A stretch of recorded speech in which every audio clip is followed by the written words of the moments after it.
mo kí gbogbo ẹ̀yin olólùfẹ́ Adé Ọmọdé lórí àpótí ẹ̀rí tí wọ́n ní ó fa ẹ̀jẹ̀ ọmọ kan gbẹ ní ìjẹta àtọmọ náà dẹ̀ gbẹ́mìí mì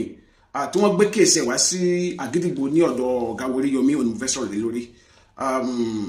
ẹ rí i pé aṣọ funfun ni mo wọ̀ léni tí ṣe aṣọ kérúbù ìdí tí mo dẹ̀ fi wọ̀ ni wípé kí ẹ̀yin tí ẹ jẹ́ ọmọ kérúbù kẹ́ má bàa wò níwò pé bí ọmọ ìjọ míì ló ń takò yín tàbí tó ń bá yín jẹ́ ó ní mo fi wọ̀ léni pàápàá ẹ̀yin tẹ́ jẹ́ wòlíì kan tí ẹ̀ ń sọ kérúbù lẹ́nu kẹ́lì mọ̀ wípé mo mọ̀ nǹkan tí mò ń ṣe ìdólẹ̀ kérúbù ni mí o ìdólẹ̀ kérúbù ni mí ẹni tó bá mọ̀ mí dáadáa á mọ̀ pé ìdólẹ̀ ni mí yàtọ̀ sí pé wòlíì kan dédé jáwọ́ kérúbù lọ́sàn gangan nínú ìtàn ìyá tó bí ìyá bàbá mi ní the first lady leader ní kérúbù ní gbogbo Ondo àti agbègbè gbogbo Ondo province àti agbègbè pẹ̀lú ògo Ọlọ́run nílùú Òkègbólé ni lára àwọn tó sì gbé kérúbù ro làwa wà so wọ́n túmọ̀ sí pé mo mọ̀ much nípa kérúbù so now fún àǹfààní ẹ̀ tí ẹ wá mọ nǹkan tó ń ṣẹlẹ̀ ọ̀gá Oríyọmí ò sí ní anyway UK ni wọ́n wà so wọ́n mú kéèsì wá sí Àgídìgbò pé wọ́n gbé àpótí ẹ̀rí jáde ní ìjọ kan ọmọ kan rí fojú rí àpótí ẹ̀rí yẹn ọmọ yẹn ẹ̀jẹ̀ ẹ̀dẹ̀gbẹ́ ó jẹ́ gbẹ́mìí so wọ́n wá gbé ọ̀rọ̀ ẹ̀ wá sí Àgídìgbò so nígbà tó gbọ́rọ̀ ẹ̀ dé Àgídìgbò bàbá ọmọ yẹn wá wọ́n invite ẹni tó ní church yẹn wọ́n invite wòlíì tó bá wọn ṣe àwọn nǹkan tí wọ́n kó sínú àpótí ẹ̀rí yẹn wọ́n tú àpótí ẹ̀rí yẹn yẹ́bẹ́yẹ́bẹ́ àwọn nǹkan tí wọ́n bá níbẹ̀ lè wọ́n rí àwọn kíní wàhálà ń bẹ wọ́n rí àwọn aṣọ tí wọ́n kọ àwọn nǹkan sí wọ́n kọ nǹkan sí ọ̀pọ̀ wàhálà wọ́n dẹ̀ rí ìdá onígi wọ́n rí níbẹ̀ gbogbo ẹ̀lẹ́wọ̀n yẹn ẹni tó bá wọn ṣe àwọn àkànṣe iṣẹ́ yẹn nǹkan tí wọ́n kó sínú àpótí ẹ̀rí yẹn òní ẹ̀wọ̀n yẹn so bàbá tó ní àpótí ẹ̀rí yẹn lélẹ̀ ẹ̀rí bẹ́ẹ̀ ṣùgbọ́n láti nígbà tí àwọn ọ̀rọ̀ kan jẹyọ ní comment section then àwọn wòlíì kan wá jáde wípé èèyàn kiri nǹkan tó bá wà nínú àpótí ẹ̀rí pé so kò yẹ kí ọ̀gá Oríyọmí kó ní kí wọ́n tú àpótí ẹ̀rí yẹn live on a live show báwọn yẹn ṣe ń wòye òye yín ṣùgbọ́n ọ̀gá Oríyọmí sọ̀rọ̀ kan wípé ìrísí tó fi ní kí wọ́n tú ni pé number one a fẹ́ mọ̀ wípé lóòótọ́ ṣé lóòótọ́ ni ó ní àpótí ẹ̀rí yẹn ṣé lóòótọ́ ni wípé àpótí ẹ̀rí yẹn ló fa ìjọ ọmọ yẹn gbẹ a fẹ́ mọ̀ nǹkan tó wà nínú àpótí ẹ̀rí yẹn torí ọ̀pọ̀lọpọ̀ nǹkan láti gbọ́ nípa àpótí ẹ̀rí àwọn kan ní nǹkan báyìí ló wà ń bẹ àwọn kan ní nǹkan báyìí ló wà ń bẹ àwọn kan ní nǹkan báyìí ló wà ń bẹ àwọn kan tẹ̀ pé oògùn ni wọ́n kó síbẹ̀ ṣùgbọ́n eléyìí nǹkan tó wà ń bẹ lè rí yìí kò sí àdó ń bẹ o kò sórí ọká kò sórí èrè ń bẹ kò sórí èèyàn ń bẹ o kò sí owó ẹyọ ń bẹ o kò sí olúgbòhùn níbẹ̀ nǹkan tó wà ń bẹ lélẹ̀ òye yín nígbà tí wọ́n sọ wípé bí àwọn ló fẹ́ ẹ̀jẹ̀ gbẹ ẹni tó ṣe àwọn kíní tí wọ́n kó sí wọn sọ pé tó bá jẹ́ pé òun ló fa ìjọ ọmọ yẹn gbẹ gbogbo àwọn táwọn wà ń bẹ yóò yẹ kó fa ìjà wọn gbẹ oyè yín pé ó yẹ kó fa ìjà wọn gbẹ pé definitely kì í ṣe àpótí ẹ̀rí yẹn ló pọ̀ ọmọ yẹn now níbẹ̀ wá ní ọ̀gá Oríyọmí tuntun wá padà tú ọ̀rọ̀ mi jáde wípé ọmọ yìí wọ́n ti gbé lọ ilé ìwòsàn tẹ́lẹ̀ wọ́n dẹ̀ ní ó ní àìsàn ibà àti àìsàn jẹ̀fun-jẹ̀dọ̀ àbí mi fẹ́ sọ ìwé lórí àìsàn jẹ̀fun-jẹ̀dọ̀ mi fẹ́ sọ ìwé lórí social media torí àwọn òfin social media àfin Facebook wọ́n ní ó ní àìsàn méjèèjì yẹn wọ́n dẹ̀ ní ṣùgbọ́n bàbá yẹn ò rí owó kó sílẹ̀ nọ́ọ̀sì dẹ̀ ní òun ò ní agbára láti treat ẹ̀ lọ́fẹ̀ẹ́ ni wọ́n sì gbé kó nílé ìwòsàn yẹn ó dà pé àìsàn yẹn wá sí wà láàárẹ̀ tó fi wá sí church tó fi gbàdúrà church tí ó fi bí ó ṣubú ni tí ó wá jẹ́ àkógbà tí ó rí àpótí ẹ̀rí tí wọ́n gbé àpótí ẹ̀rí wọ́n wá ń dé àpótí ẹ̀rí ló hàn lè mọ̀ tó dà pé wọ́n ní obìnrin ni wọ́n dẹ̀ ní àpótí ẹ̀rí táwọn ilé obìnrin ò kiri so ọ̀rọ̀ yẹn wá ti but ọ̀gá Oríyọmí confirm wípé kì í ṣàpótí ẹ̀rí ló pa pé àìsàn yẹn nítorí pé nígbà tí wọ́n sọ pé ní àìsàn yẹn ǹjẹ́ wọ́n treat gbà tí wọ́n rówó treat wọ́n gbé kó ní ìwòsàn wọ́n gbé wáyé gbà tó so kájẹ̀ sótọ́ àìsàn jẹ̀fun-jẹ̀dọ̀ yẹn máa ń pààyàn o kò sí àìsàn tó lè pààyàn orí fọ́ lásán lè pààyàn òtútù lásán lè pààyàn so Oríyọmí dẹ̀ nìkan lọ sí ọmọ yẹn pé kì í ṣàpótí ẹ̀rí ló pa ọ̀gá Oríyọmí nìkan lọ sí ọmọ yẹn pé kì í ṣàpótí ẹ̀rí ló pa pé àìsàn yẹn ló pa orí wọn treat wọ́n kà gbé kó ní ìwòsàn àti òṣòwò ọ̀gá Oríyọmí sọ̀rọ̀ so ẹ̀yin wòlíì tẹ́ ń drag ọ̀gá Oríyọmí ẹ stop ẹ̀ kò bá kérúbù jẹ ó dẹ̀ sọ kò bá kérúbù jẹ ṣùgbọ́n ní abẹ́ comment section ọ̀pọ̀lọpọ̀ àwọn ọ̀rọ̀ ló ń jáde ńbẹ̀ tí mo fẹ́ yànnàná pàápàá mo tẹ comment sí under program ọ̀gá Oríyọmí pé àpótí ẹ̀rí ò kì í ṣe àṣà kérúbù. Bọ̀bọ́ kan wá jáde ó ń ṣerú ẹ̀ ní dáadáa báyìí àwọn dáadáa àtọwọ́dá táwọn kásẹ̀ ń ṣe àwọn wòlíì pápá jọ ń ṣe lẹ́nujọ́ mẹ́ta ẹ̀ kò sọ̀rọ̀ tó sọ sí mi tán oníjẹ́ kí n wá aṣọ funfun bọ́n mò ń sọ fún pé mi kì í ṣe àṣàwọ̀ kérúbù mi kì í ṣe àṣàwọ̀ mi kì í ṣe pé mo kàn dédé gba kérúbù ní 10 years back 20 years back wọ́n bí mi síbẹ̀ mo dẹ̀ mọ ìlànà yẹn. Bàbá mi dẹ̀ lé ó jẹ́ òpó kan nínú kérúbù so mo mọ nǹkan tí mò ń sọ nípa kérúbù kì í ṣe pé mo kàn dédé jáwọ́ ṣe pé àwọn kan wọ́n jáwọ́ kérúbù lọ́sàn tó pé wọn mọ́ pa àṣà wa lóòótọ́ Ọlọ́run ló wọn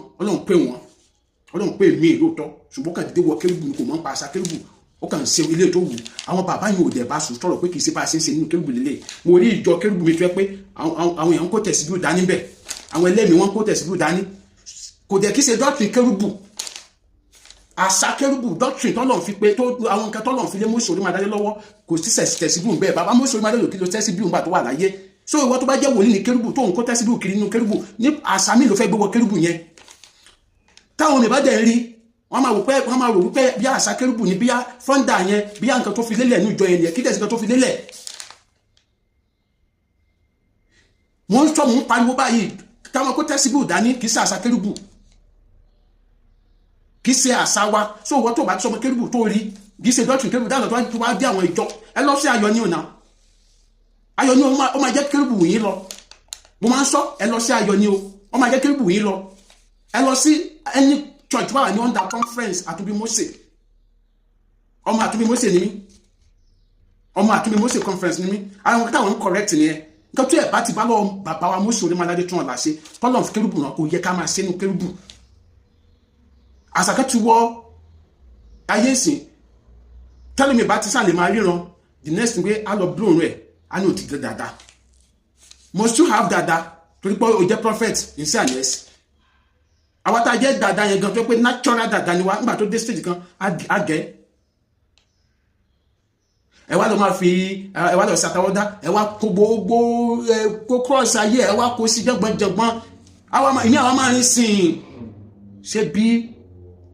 a ṣe ń ṣe kérúbù nìyẹn ẹ̀yin bàbá yìí tó dẹ̀ kẹ́ ẹ sòótọ́ fún àwọn tó ajé àṣàwọ̀ yìí kẹ́ ẹ lè rí ọmọ kérúbù gidi tó jẹ́ ìdúlẹ̀ kérúbù gidi tó ṣe bálabàla torí ìlànà tí ó bá lọ́wọ́ àwọn bàbá ẹ̀ ló ń tẹ̀lé ṣùgbọ́n àwọn tó kàn sáwọ́ kérúbù lọ́sàn gẹ́gẹ́ yẹn àwọn ló ń gbé ìgbékúgbé wọlé ẹ̀yin tẹ́ẹ̀dẹ̀ jẹ́ ọmọ òjìjìnà kérúbù yẹn ó yẹ kẹ́ máa tọ́ wọn sọ́nà bọ̀ ẹ̀rú ń bà yín pé torí pé kẹ́ bí ká má bàa hàn yín lé mọ̀ ẹ sòótọ́ mo ní ọ̀gá mi kan pásítọ̀ Ìmọ́lẹ̀ Ayọ̀ mo wà lórí platform wa kẹta máa ń tọ́ àwọn náà máa ń correct lélẹ̀ ẹ sòótọ́ ẹ̀yin bàbá wa nínú Olúwa ẹ sòótọ́ pé kì í ṣe ìlànà kérúbù lélẹ̀ mo lè báyọ̀ bẹ́ẹ̀ tẹ̀ dọ́là kó jẹ́ wòlíì tó ń yọná lẹ́nu tẹ́ ń bá rí nǹkan tí ò sí lọ́wọ́ ẹ̀ máa jẹ́ kó yẹ pé kì í ṣe ìlànà kérúbù lélẹ̀ mo bọ́ àtúndì àwọn kan àti pé nínú ìta kò sí bàbá Mósè Orímọdádé ò ṣe bàbá Mósè Orímọdádé lọ́lọ́run dẹ́ fi kérúbù rán nǹkan tí bàbá yóò bá ṣe wáyé tí àwọn wòlíì kan ṣe ń ṣe tẹ̀yìn bàbá yẹn dẹ́ ń wó wọn níran oyin kan wá sọ wípé ọ̀pá aládé kò ní tọwọ́ mi bàjẹ́ títí Jésù yóò fi dé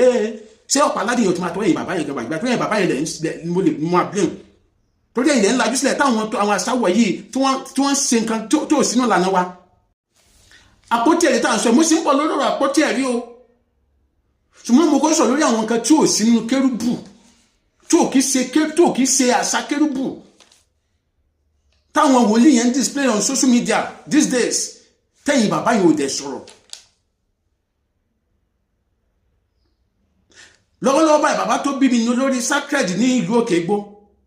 I'm challenging you my father lọ́wọ́lọ́wọ́ báyìí bàbá mi bàbá èso ìnàkùngbá ẹ ti ṣe chairman OIC rí dáadáa mo ń challenge yín sà bàbá mi primate Ògúnsáyà Àlàbá ní South Africa ẹ̀yin lórí OIC mo ń challenge yín sà gbogbo nǹkan tí ẹ bá mọ̀ pé yẹ kẹ́ correct nígbà tẹ́yìn sí wà mẹ́bàá yẹ correct ẹ̀ àwọn tó kàn jáwọ́ kérúbù lọ́sẹ̀ gẹ́gẹ́ yìí wọ́n bà àwọn nǹkan jẹ́ fún wa wọ́n sọ wá lẹ́nu dáàbò pé ẹ pé mi àwọn tó wá súnmọ́ mi dáadáa mi kì í sọ̀rọ̀ but there are a lot of things pé mo mọ̀ pé kò right in sadness. I've been to Ìkàrẹ́ Òkè Ìgbàlà ní ìjọ bàbá Mósè Orímọdádé tún àlà sí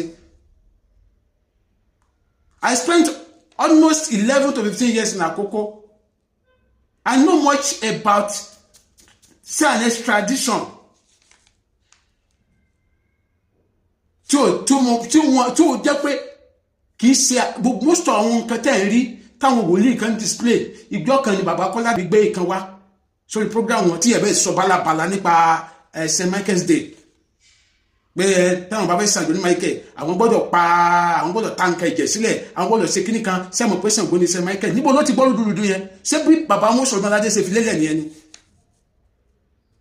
Ṣé bí bàbá Mọ́sọ̀rọ̀mọ́ládé ṣe fi lélẹ̀ nìyẹn ni? Because pé ẹ ti jẹ́ wòlíì sí, so you must be doing nonsense. Ẹ̀yin bàbá yóò dẹ̀ kọ́ṣọ́ wọn. Ẹ̀yin bàbá wa tẹ́ wà ní OAIC níbo lẹ wà? Kí ni purpose OAIC? Ẹ̀yin bàbá wa tẹ́ ń ṣe unification níbo lẹ wà? Kí ni purpose unification tẹ́ ń ṣe? Níjọ́ tí yẹn ń sọ bálabàla ìmú kan wò pé ṣé lè ṣe kérúbù ni, ó kè jáwọ́ kérúbù lọ́sàn gangan. Torí kìí ṣe báwọn bàbá tí wá ṣe ń ṣe nìyẹn. Àbá lọ́wọ́ wọn bí wọ́n ṣe bí wá sínú kérúbù yẹn, àbá wọn kẹ́ lọ́wọ́ wọn. So wọ́n tó bá jáwọ́ kérúbù from nowhere, you have to be cautioned. Má máa ṣe nǹkan tó ń sọ wá lẹ́nu tó máa sọ wá lẹ́nu. Tàbá ti rí ìwé kékeré kan tí wọ́n kàn ká, tó ti láṣìírí kan wọ́n máa ṣe bálabàla ara wọn ní balẹ̀. Àwọn èèyàn gidi wà tó pọ̀ ní kérúbù tọ́lọ́run dẹ̀ ń lò ní tòótọ́. Yóò bá máa sọ pé oògùn tó oògùn nìyẹn ń so lóńdè mọ́rùn. Gbọ́ mi, oògùn tó oògùn nìyẹn ń so lóńdè mọ́rùn. Tọ́lọ́run bá ń lò ẹ̀ ní tòótọ́, tẹ́mi wọ́n wà lára ẹ̀, gbogbo nǹkan tẹ́ ń kó sọ́rùn kiri yẹn ẹ̀ nídẹ̀. Tọ́lọ́run bá ń lò ẹ̀ ní tòótọ́, gbogbo nǹkan tẹ́ ń kó sọ́rùn kiri yẹn tẹ́ máa kó tẹ̀síbíù láì àwọn Muslim gan tó ní tẹ̀síbíù wọn kó kọ́rùn kiri mọ́. Wọn ṣe bẹ́yìn ṣe abuse yẹn, wọ́n tó wá jẹ́ wòlíì kiri òun kó tẹ̀síbíù kiri. Ṣé ọba lọ́wọ́ Mọ́sọ̀rọ̀mọ́ládé ni? Ṣé bó ṣe ń kó kiri ní kàrẹ́ nìyẹn ní òkè gbàlà? Bọ̀ nǹkan tó ṣẹlẹ̀ ní pé ọ̀pọ̀lọpọ̀ àwọn ẹ̀mí àjọ pé wọ́n jẹ́ wòlíì ṣùgbọ́n wọn mọ̀ nípa ìṣe àti ìlànà kérúbù. Ó dàbí èèyàn tó jẹ́ babaláwo tí ó mọ̀ nípa àṣà Yorùbá ni. Ṣùgbọ́n ó lè jẹ́ babaláwo ṣùgbọ́n kò mọ̀ nípa àṣà Yorùbá. Bẹ́ẹ̀ náà ni ọ̀pọ̀lọpọ̀ ẹni tó jẹ́ pé wòlíì ni ṣùgbọ́n kò mọ̀ nípa doctrine kérúbù. Ó kẹ́ sáà máa sáà máa ṣe gbogbo ẹ̀ jágbàjàgbà. Ẹ má bà wá lójú jẹ́ mọ́. Ẹ má bà wá lójú jẹ́ mọ́. Lóòótọ́ iṣẹ́ wòlíì wà o. Jẹ́ pé iṣẹ́ wòlíì àkẹ́ṣe iṣẹ́ wòlíì wà. Mo ń sọ iṣẹ́ wòlíì wà o. Gẹ̀rẹ́sẹ̀ kérúbù nìkan ló ń ṣe wòlíì mo ṣe àwọn iṣẹ́ wòlíì wà o. Ṣùgbọ́n kì í ṣe báwọn kan ṣe ń ṣe jágbàjàgbà yìí ní ìwọ̀n ní ìlànà sọ. Náà ẹ jẹ́ kí wọ́n wá sórí àpótí ẹ̀rí. Àpótí ẹ̀rí gbígbó kì í ṣe àṣà kérúbù. Quote me, Adéọmọdé, àwọn bàbá mi nínú Olúwa ń wò mí tó jẹ́ wòlíì gidi tí wọ́n kì í ṣe wòlíì onídọ̀tí tí wọ́n fi ṣe wòlíì dúgbò jágbàjàgbà tí wọ́n mọ̀ nípa kérúbù. Àpótí ẹ̀rí gbígbó kì í ṣe àṣà kérúbù. Torí this mo sọ bẹ́ẹ̀ pé bàbá wa Mósè Orímọládé tún wọn là ṣe èmi ò gbọ́ nínú ìtàn kó gbé àpótí ẹ̀rí rí bàbá ò ní àpótí ẹ̀rí. Ìwọ́n tó bá ní ẹ̀rí lọ́wọ́ pé bàbá ní wàá tákù mi lórí social media kó dẹ̀ mú ẹ̀rí wá. So òun kẹta bá lọ bàbá Mósè Orímọládé tún wọn là ṣe kò yẹ ká introduce ẹ̀ sínú kérúbù. Point number 1 nìyẹn. Point number 1 nìyẹn. Point number 2, báwo ni àpótí ẹ̀rí ṣe jẹ́? Gbogbo Kristẹni lájọ ní àpótí ẹ̀rí. Torí àpótí ẹ̀rí àkọ́kọ́ inú Bíbélì ni wọ́n ti gbé. Get me? Àpótí ẹ̀rí àkọ́kọ́ inú Bíbélì ni wọ́n ti gbé. Ó túmọ̀ sí pé gbogbo Kristẹni lájọ ní àpótí ẹ̀rí, kì í ṣe àṣà kérúbù, kì í ṣe àṣà sẹ̀lẹ̀, kì í ṣe àṣà sẹ́ẹ̀sì, kì í ṣe àṣà Zion, kì í ṣe àṣà Redeem, kì í ṣe àṣà gbogbo Kristẹni gbogbo torí àwọn kan ò mú even wòlíì mi tó ń gbà àpótí ẹ̀rí gan ọmọ Genesis of àpótí ẹ̀rí kò mọ bó ṣe wá Christianity. Ọ̀nà àánú ọlọ́gbẹ̀ẹ́rí tó bá ti jáwá from nowhere sínú kérúbù wọn náà wọ́n gbẹ̀rí. Tó bá ti ṣàjáwá wọn náà wọ́n gbẹ̀rí. Tí bá ti ẹ̀rí lè yí pé àwọn ti ẹ̀tú lójú wa wọ́n bá àwọn nǹkan bẹ̀. Àmúyẹ àwọn míì tó yẹ pé wọ́n ti fi àpótí ẹ̀rí yẹn sọ gbogbo kérúbù lẹ́nu tó yẹ pé ọ̀tọ̀ ní nǹkan tó dójú tìyàn ni wọ́n bá ń bẹ̀. Tó yẹ pé nǹkan tó dójú tìyàn ni wọ́n bá ń bẹ̀. Pásítọ̀ Ìmọ̀láyọ̀ tí mo dárúkọ yẹn wọ́n sọ nínú program wọn kan jọ yẹn náà pa àwọn olú Àbújá wọ́n ti fi àpótí kiri nǹkan tó máa jábọ́ ń bẹ̀ nǹkan tó jábọ́ mẹ́ nǹkan tó dójú tìyàn ni. So àpótí ẹ̀rí gbígbó kì í ṣe àṣà kérúbù. Gbogbo ẹ̀yin wòlíì tẹ́ ẹ̀ ń gba ẹ̀rí kiri ẹ gbọ́ mi. Àpótí ẹ̀rí gbígbé kì í ṣe doctrine kérúbù. Tẹ́síbíù lílò kì í ṣe doctrine kérúbù. Mo bá bàbá kan sọ̀rọ̀ ní àwọn bàbá wa tó lọ ní ẹjọ́ mẹ́ta ìgbà mo rí àwọn kankan lórí social media pé bàbá kí ló dé tẹ́ ẹ sọ̀rọ̀? nǹkan tó wá sọ fún mi ni wípé ọ̀rọ̀ bíbélì làwọn tẹ̀lé. Mo ní kí ni bíbélì sọ?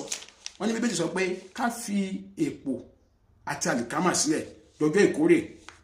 Tó bá dọjọ́ ìkórè a máa yọ èpò kúrò nínú àlìkámà, àwa dókó èpò yẹn a kó sínú náà. Wọ́n ní wá jẹ́ kára ara mi balẹ̀ jẹ́ pé bóyá reason tẹ́yìn bàbá yẹn fi sọ̀rọ̀ nìyẹn lóòótọ́, ṣùgbọ́n still bíbélì sọ pé fi àìṣedédé àwọn èèyàn mi hàn wọ́n, fi àìṣedédé àwọn èèyàn mi hàn wọ́n. So máa dá kẹfẹ́ àìṣedédé wọn yẹn hàn wọ́n, kọ́pàá aládé má bàa tí ọwọ́ yẹn bàjẹ́. Now mo sọ lẹ́tọ̀ pé gbogbo Christianity lájọ ní àpótí ẹ̀rí, kì í ṣe àṣà kérúbù. Àwọn kan sọ pé rárá ni. Bá mi sí bíbélì ẹ̀ sí ìwé Exodus, the book of Exodus chapter 25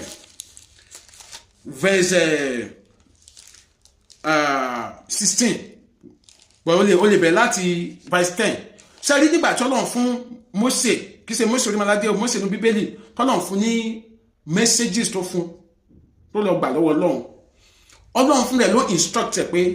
kí ni tí mo fún ẹ yìí o, àwọn ọ̀rọ̀ tí mo fún ẹ yìí o, mo fẹ́ kó keep ẹ̀ síbì kan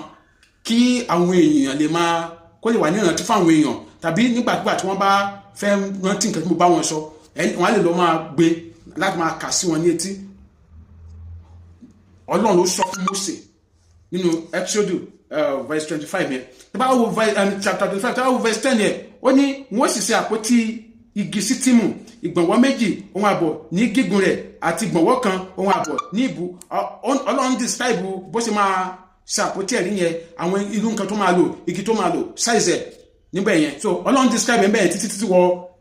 verse 16. Pàtó dá verse 10 ní ìwọ sì fi ẹ̀rí tí èmi ò fún ẹ sínú àpótí ni. That is àwọn messages tọ́lọ̀ gbé wàhálà ló kọ nígbà tọ́lọ̀ gbogbo message yẹn gbé wàhálà ni wọ́n kọ́ sí. Ọ̀pọ̀ yẹn irú àwọn pẹ́yẹ̀ lẹ́rí nínú ilé tí wọ́n gbé jáde dọ́dọ̀ Gbóríyọmí táwọn dàbí ilé táwọn mùsùlùmí máa ń wọ̀n kíní sí yẹn. Oye, so òun ni wọ́n tọ́jú sínú àpótí ẹ̀rí àkọ́kọ́. Ọlọ́run ló dẹ̀ instructed pé kó tọ́jú àwọn kíní yẹn síbẹ̀. Lẹ́yìn Mósè nínú Bíbélì kò tún sí wòlíì míì tọ́lọ́run dẹ̀ instruct bẹ́ẹ̀ pé kó ní àpótí ẹ̀rí. Lẹ́yìn Mósè nínú Bíbélì kò tún sí wòlíì míì, wọ́n ní wòlíì Èlíjà ni wòlíì ìgbà wòlíì àwò Àìsáyà ni kò tún sí míì tọ́lọ́run tún instruct pé ẹ ní àpótí ẹ̀rí. So àpótí ẹ̀rí yẹn wá ni wọ́n bẹ̀rẹ̀ ló jẹ́ pé tí bí ogun fẹ́ kó wọn ní Ísírẹ́lì tó wá fẹ́ sálọ ibì kan wọ́n á gbé pamọ́ gbé síbòmí, ọ̀yà wọ́n fẹ́ lọ sójú ogun wọ́n lè gbé dání, wọ́n bí lu pé ọ̀rọ̀ Ọlọ́run tó wà ń bẹ̀ àṣẹ ni. Oye yín, that is bí ọ̀rọ̀ àpótí ẹ̀rí ṣe wọ Christianity nìyẹn. So mo ní kí n sọ pé kì í ṣe àṣà kérúbù eléyìí táwọn wòlíì kan wá gbà kankankankankankan jẹ́ pé tó bá ti jáwọ́ kérúbù from nowhere báyìí the next thing wọn náà fẹ́ lọ gba ẹ̀rí. Kì í ṣàwàlà ní gbogbo Christian ní inú Bíbélì ló wà. Jẹ́nẹ́ nǹkan bí kí àpótí ẹ̀rí gbígbé ti bẹ̀rẹ̀ nìyẹn. Kì í ṣe àṣà kérúbù gbogbo Christian ló dẹ̀ ń ka Bíbélì. So kì í ṣe kérúbù ló ní àpótí ẹ̀rí. Ẹlẹ́ táwọn kan wá sọ́dá jáwọ́ pé ẹbí wá rí àwọn wòlíì gidi ní kérúbù wọn kì í ṣe àpótí ẹ̀rí ni wọ́n gbé lérí, wọ́n bìí nínú agbára tọ́lọ́run fún wọn, ẹ̀bùn tọ́lọ́run fún wọn. So ẹ̀yin Kìrìsìtẹ́nì tó tẹ́ mọ́ ibi tí ẹ̀rí gbígbé ti bẹ̀rẹ̀, ibi tó ti bẹ̀rẹ̀ nìyẹn. Hallelujah. Ẹni mo ti mọ Bíbélì jù àbí. Kí wá ní báwo wá ní agbára àpótí ẹ̀rí ṣe pọ̀ tó? Ẹ má gbàgbé pé message wà ní àpótí ẹ̀rí yẹn, àwọn nǹkan tó tọ́jú yẹn is directly from God.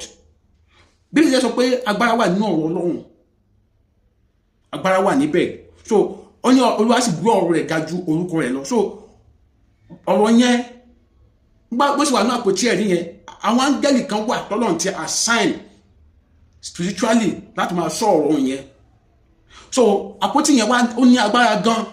Àpótí ẹ̀rí nínú Bíbélì yẹn ó ní agbára gan. Kí dàbí àpótí ẹ̀rí táwọn èèyàn ń gbé ìsìnkú pé tí mi bá ti mú Miss Paris yóò tán wọ́n máa forí tó lẹ̀ ló máa sí fúrọ̀ sókè àwọn ọmọ sí bálabàlá kiri. Kò rí bẹ́ẹ̀, àwọn ọmọ Léfì nìkan ló dẹ̀ máa ń gbé àpótí ẹ̀rí nínú Bíbélì. Kì í ṣe àwọn tó yẹ pé wọ́n bá ti mú Paris tán wọ́n máa rìn sìn yìí, kì í ṣe àwọn. Àwọn ọmọ Léfì tàdé sọ yìí èèyàn mímọ́ ni wọ́n,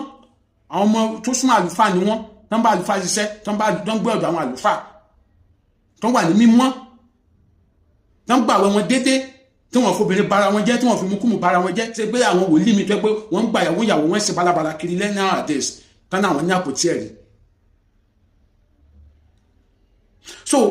báwo ni agbára àpótí ẹ̀rí ṣe wá jẹ́? Àpótí ẹ̀rí ní agbára gan tinú Bíbélì yẹn. Kẹ́tẹ́ fún máa mọ̀ ní wípé nígbà tí Dáfídì tí wọ́n gbé àpótí ẹ̀rí tí wọ́n ń lọ, ẹ̀rí pé nígbà tí àpótí ẹ̀rí yẹn fẹ́ ṣubú lórí kẹ́tẹ́kẹ́tẹ́ tí Úsà ní kò ń fọwọ́ tún ṣe, kí ló ṣẹlẹ̀? Bíbélì yẹ pé áńgẹ́lì ó lu Úsà pa torí bẹ́ẹ̀. So àpótí ẹ̀rí ní agbára torí nǹkan mímọ́ ló wà nínú ọ̀rọ̀ Ọlọ́run ni ó wà nínú ẹ̀. Ọlọ́run dẹ̀ value ọ̀rọ̀ ẹ̀ yẹn gan gidi. So fún ẹ̀rí yẹn kọ́ ló wá gbágbára àpótí ẹ̀rí ṣe tóbi tó. Dọ́lọ́ bá mi wo ìwé Kíróníkà kínní verse 13 kó wá bẹ̀rẹ̀ láti verse 7. Ìwà ti rí bẹ́ẹ̀ ibi tí áńgẹ́lì ti lù sàpàtó pé ó fọwọ́ kan àpótí ẹ̀rí. Kẹ́ni mo pa agbára níbo I'm talking about àpótí ẹ̀rí àkọ́kọ́ tá a mọ nǹkan tó wà nínú ẹ̀, tá a mọ ibi tí nǹkan tó wà nínú ẹ̀ ti wá, tá a mọ̀ pé Ọlọ́run instruct Mósè. Mi kì í ṣàpótí ẹ̀rí ayé ìsìn tẹ́lẹ̀ mi àná lọ gbẹ̀rí tá a mọ ibi tó ti gbà ó lọ gbẹ̀rí níbo ló ti gbà. That is just my question. Eléyìí pé ó clear everybody pé Ọlọ́run ló instruct ẹ̀. Àwọn dẹ̀ ka nǹkan tó gbé sínú ẹ̀ pé message Ọlọ́run fún Mósè ló wà ń bẹ̀. Kì í ṣe àpótí ẹ̀rí ìsìn táwọn wòlíì nǹkan máa sọ pé àwọn lọ gbẹ̀rí ẹ lọ gbẹ̀rí níbo lẹ ti gbà, níbo lẹ ti lọ gbà. Ìyẹn nìkan mi I'm not talking about àwọn ìyẹn o, I'm talking about tinú Bíbélì. So agbára wà lára ẹ̀ torí Úsà fọwọ́ kan lásán kí ló ṣẹlẹ̀? Áńgẹ́lì lù gbà. Lọ ka Chronicle First Chronicle chapter 13 verse 7 kó ka wá sísàlẹ̀. Ibẹ̀ wà lẹ́rìí tí wàá bá Dáfídì pé nǹkan tó nìkan fọwọ́ kan tó kú báyìí sọ̀nà agbẹ́tira wọn nǹkan máa gbé lọ sílé ọkùnrin kan tó ń gẹ́yìn odi táyé ti kọ̀ sílẹ̀ táyé ni ẹ tẹ́ mọ̀ Òbèdódómù. Mi wàásù mo kàn explain kankan ni pàtàkì ẹjọ́ Òbèdódómù kí ló ṣẹlẹ̀? Ọlọ́run sọ pé ìgbé ayé yìí padà sí rere. Ẹ wo ọ̀rọ̀ ọjọ́ mi nìyẹn.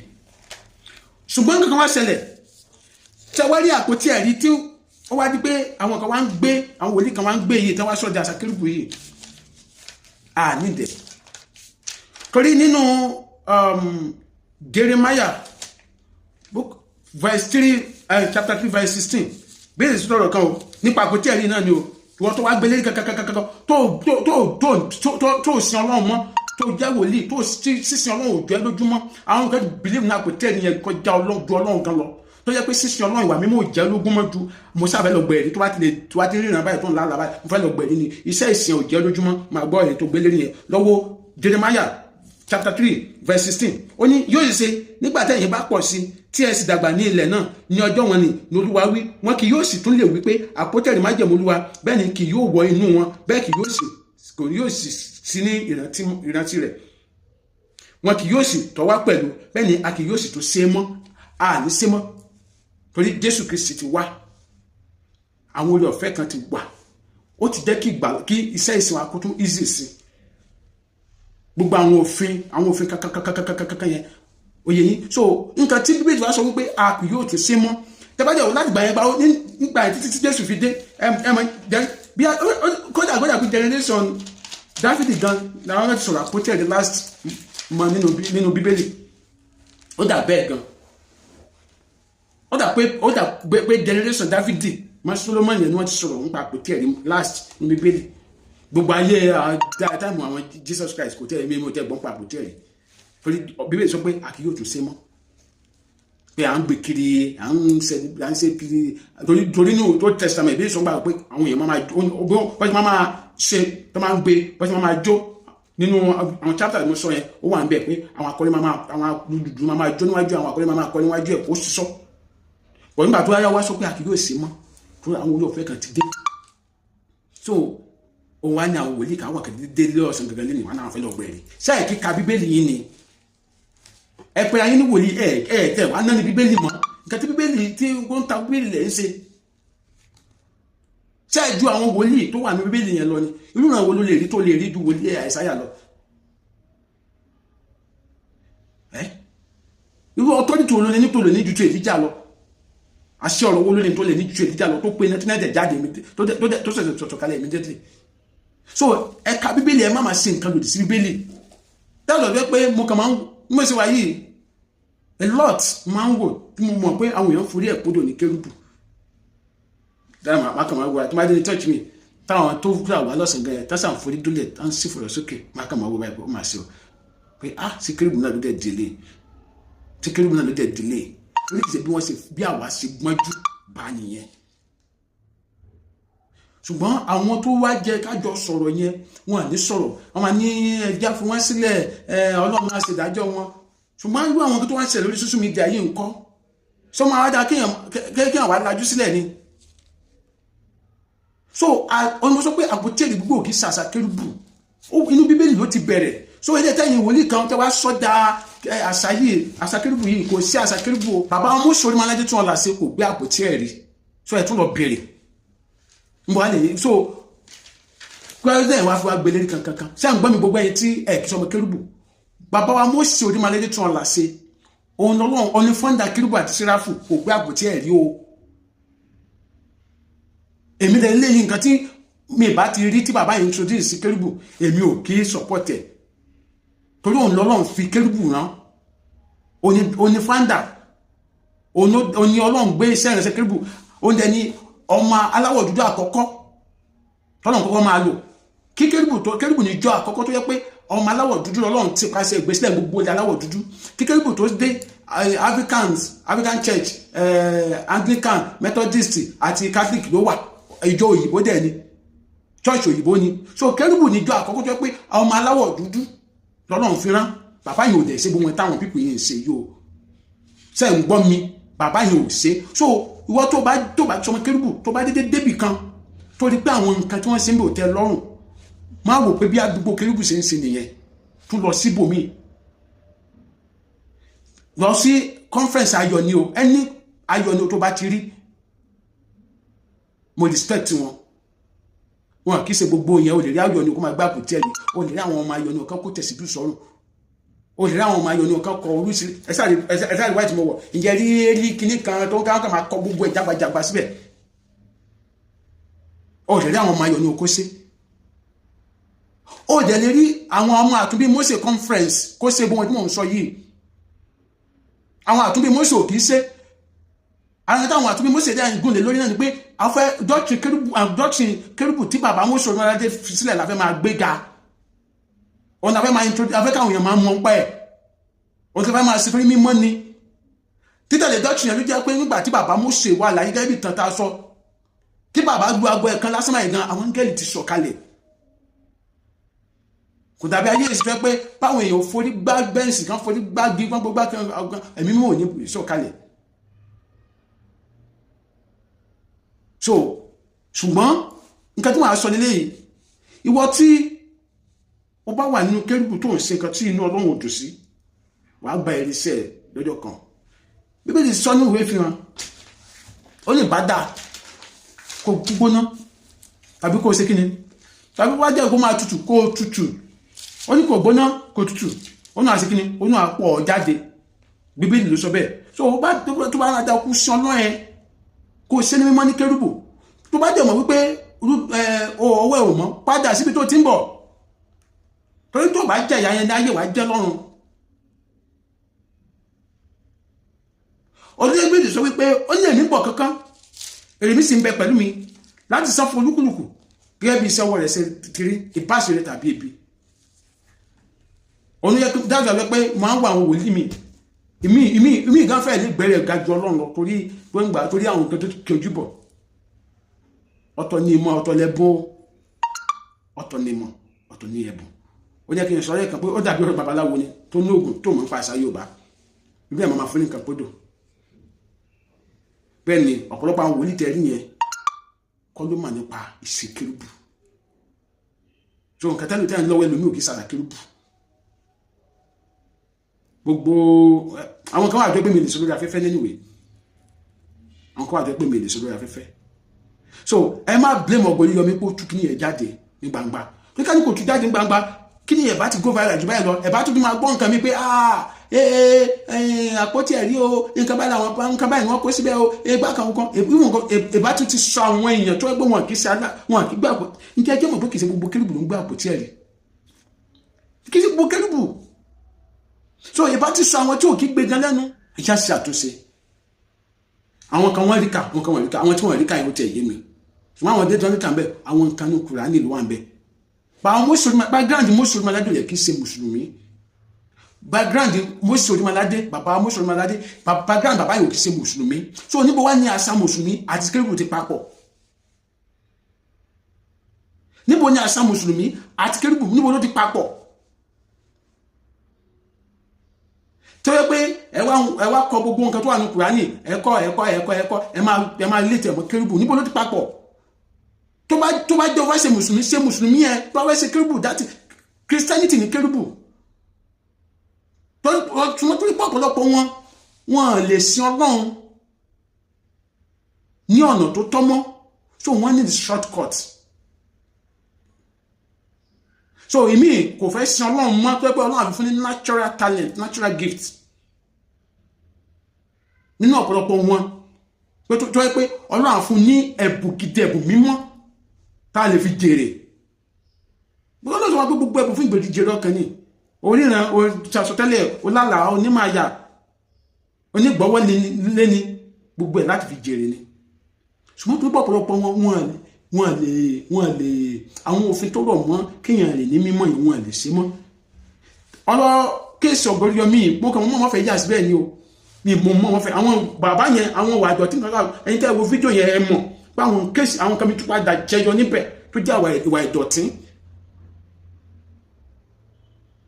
jẹ́ ìwà ìdọ̀tí tẹ́yìn tẹ́ wo fídíò yẹn mo mọ̀ má sọ̀rọ̀ ń pa ẹni tó yára àwọn ìwà míì tó wà lọ́wọ́ ẹlòmíì tó pèrè àwọn wòlíì yẹn tọ́nà fi sá fún táwa ní ìwọ náà sá fún àbí wọn á dẹ̀gba shortcut àwọn ọ̀nà máa ṣe nǹkan tó bójú mu and ẹ̀rọ ajẹ́ kí n sòtọ́ fún yín níbi tó rẹ̀ ẹ̀sìn wa ń lọ báyìí nílé ayé báyìí kì í ṣe ọ̀rọ̀ kérúbù nìkan níbi tó rẹ̀ ẹ̀sìn ń lọ nílé ayé báyìí kì í ṣe ọ̀rọ̀ kérúbù nìkan kì í ṣe ọ̀rọ̀ aláṣọ fún nìkan mẹ́wàá ń ṣẹlẹ̀ ọ̀pọ̀lọpọ̀ àṣírí ló wà lọ́wọ́ tiwa àwọn máa ń yọjú náà dáadáa a máa ń ṣe àjọjú náà dáadáa ọ̀pọ̀lọpọ̀ àṣírí ló wà lọ́wọ́ wa látọ̀dọ̀ àwọn ẹlẹ́sìn míì tàbí látọ̀dọ̀ àwọn ìjọ míì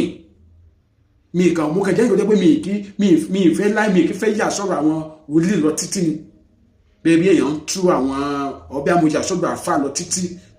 ọbẹ̀ agbábaláwo mi ìfẹ́ pé bí amòfẹ́ máa túyàn lásọ mi ìfẹ́ sí láì yẹn mi kì í fẹ́ sí láì yẹn mo rí àwọn wòlíì jẹ́gbọ́n wọn àti ẹ̀gẹ́sẹ̀ kérúbù jẹ́gbọ́n nǹkan ìdọ̀tí tó àlọ́wọ́ wọn ju ti kérúbù lọ tán pé àwọn ní pásítọ̀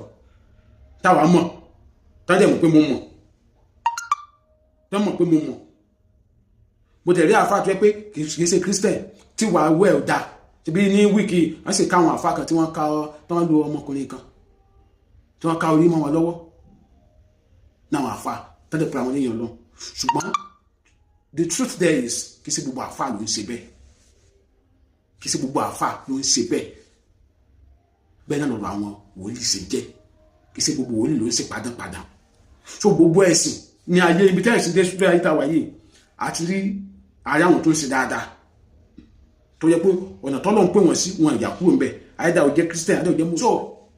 bí ó ṣe rí nínú ẹ̀sìn kọ̀ọ̀kan nìyẹn so ọlọ́run sáà ṣe kí ni ọlọ́run àgbà gbogbo wa esa jasi dada Adamade lórúkọ mi ẹ bá mi share video yìí ẹ bá mi tag àwọn tó yẹ kó tag ẹ bá mi follow page mi ẹ má dẹ̀ gbàgbé láti subscribe sí YouTube channel mi ó dàbọ̀.